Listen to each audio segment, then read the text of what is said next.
नमस्कार दोस्तों, मेरे भक्ति सागर चैनल पे आपका बहुत बहुत स्वागत है।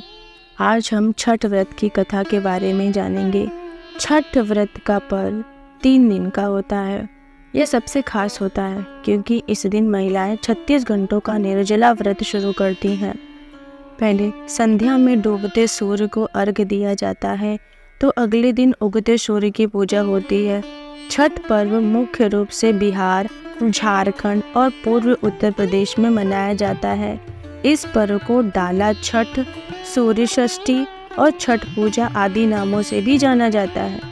इस त्योहार में मुख्य रूप से भगवान सूर्य और छठी माता की पूजा होती है। छठ व्रत पूरा करने से पहले इनकी कथा पढ़ना या सुनना चाहिए। आइए सुनते हैं पौराणिक कथा। पौराणिक मान्यता के अनुसार राजा प्रियव्रत और उनकी पत्नी मालिनी संतान सुख से वंचित थे। इस बात से राजा रानी काफ़ी दुखी रहते थे। एक दिन उन्होंने संतान प्राप्ति के लिए महर्षि कश्यप से पुत्रेष्टि यज्ञ करवाया। महर्षि ने यज्ञ संपन्न करने के बाद मालिनी को खीर दी।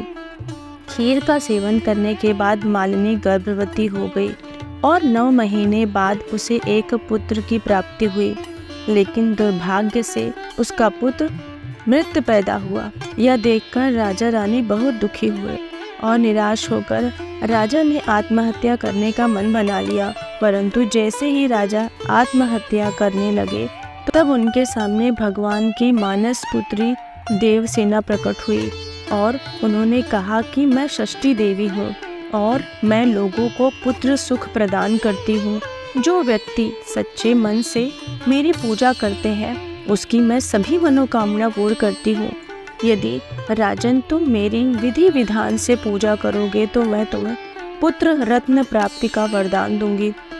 देवी के कहे अनुसार राजा प्रियव्रत ने कार्तिक शुक्ल की षष्ठी तिथि को देवी षष्ठी की पूजा की। इस पूजा के फलस्वरूप रानी मालिनी एक दिन फिर से गर्भवती हुई। ठीक 9वें महीने बाद उन्हें एक सुंदर पुत्र की प्राप्ति हुई।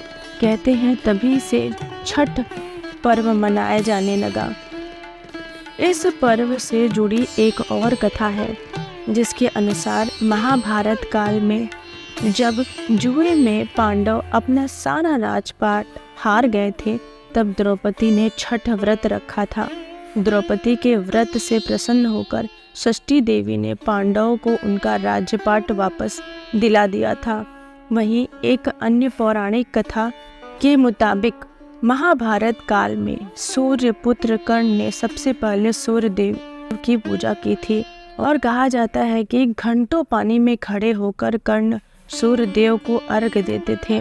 सूर्य देव की कृपा से कर्ण एक महान योद्धा बना था। आज भी छठ में अर्घ्य दान की यही परंपरा चली आ रही है।